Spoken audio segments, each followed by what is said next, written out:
Hello বন্ধুরা, কেমন আছেন সবাই? আজ আমি আবারও চলে এসেছি নতুন একটা রেসিপি নিয়ে। আজ আমি আপনাদের দেখাবো গাজরের পুডিং।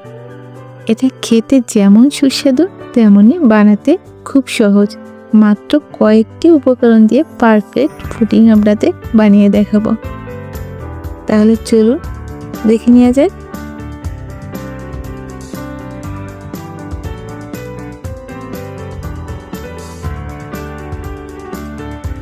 গাজরের পুডিং বানানোর জন্য আমি এখানে নিয়েছি 4টি গাজর। গাজরের খোসা ছাড়িয়ে আমি এভাবে পাতলা করে কেটে নিয়েছি। গাজরটাকে এখন আমরা সিদ্ধ করে নিব। এর জন্য আমি কড়াইতে নিয়ে নিচ্ছি 4 কাপ তরল দুধ। এখন গাজরটাকে দিয়ে দিব আর ঢাকনা দিয়ে এটাকে সিদ্ধ করে নিব। আমরা যেহেতু ঢাকনা দিয়ে গাজরটাকে সিদ্ধ করছি আর সাথে দুধটা কিন্তু বলক এসে পড়ে যেতে পারে, এজন্য বারবার ঢাকনা উঁচু করে একটু নাড়িয়ে চাড়িয়ে আবার ঢাকনা দিয়ে এভাবে আমরা গাজরটাকে সিদ্ধ করে নিব। আমি এখানে কাঁচা দুধটা ব্যবহার করেছি, আমাদের গাজরটাও সিদ্ধ হয়ে যাবে আর দুধও কিন্তু ঘন হয়ে যাবে। 8 থেকে 10 মিনিটের মতো এটা জাল করলে কিন্তু গাজরটা সিদ্ধ হয়ে যাবে।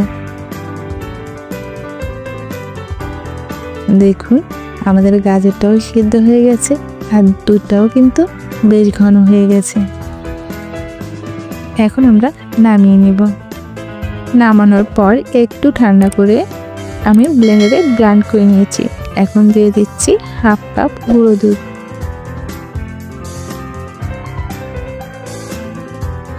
আর দিচ্ছি 1/2 কাপ চিনি। গাজরটা কিন্তু অনেকটাই মিষ্টি, তাই আমি 1/2 কাপ চিনি ব্যবহার করেছি। আপনারা মিষ্টিটা আপনাদের পছন্দ মতো ব্যবহার করবেন।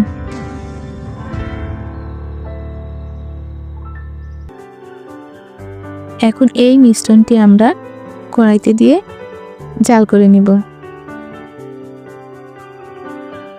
দেখুন কড়াইতে বসিয়ে দিয়ে অনবরত নাড়াচাড়া করে এটাকে আমরা কিছু সময় জাল করে নিব। যতক্ষণ না ঘন হয়ে আসছে ততক্ষণ আমরা নাড়াচাড়া করে নিব। খেয়াল রাখতে হবে নিচে যেন না লেগে যায়, এর জন্য অনবরত নাড়তে থাকতে হবে। এখন আমি একটা বাটি নিয়েছি। দেখুন বাটিতে আমি 4 টেবিল চামচ পানি নিয়েছি আর 1 টেবিল চামচের একটু কম আগার আগার পাউডার নিয়েছি। পাউডারটাকে আমরা পানির সঙ্গে সুন্দর করে মিশিয়ে নিব। এই মিশ্রণটিকে আমরা কড়াইতে দিয়ে দিব, সুন্দর করে মিশিয়ে নিব। একটা বলক উঠিয়ে নিব, তারপর এটাকে আমরা নামিয়ে নিব। আমি আপনাদের ঘনত্বটা দেখিয়ে দিচ্ছি। দেখুন এখন আমরা নামিয়ে নিব।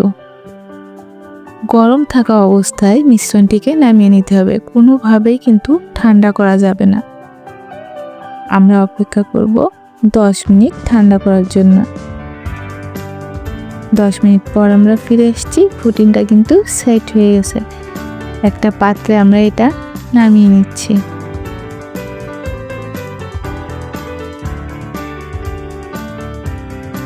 আমাদের পুডিংটি কিন্তু একেবারেই রেডি। দেখলেন তো কোনো রকম ঝামেলা ছাড়াই কত তাড়াতাড়ি এই পুডিংটি তৈরি করে ফেলা যায়। এটা খেতে কিন্তু অনেক মজা। আপনারা বাসায় একবার এই পুডিংটি তৈরি করে দেখবেন আর কেমন হলো অবশ্যই জানাবেন। সবার জন্য রইল অনেক অনেক শুভকামনা। সবাই ভালো থাকবেন। ধন্যবাদ।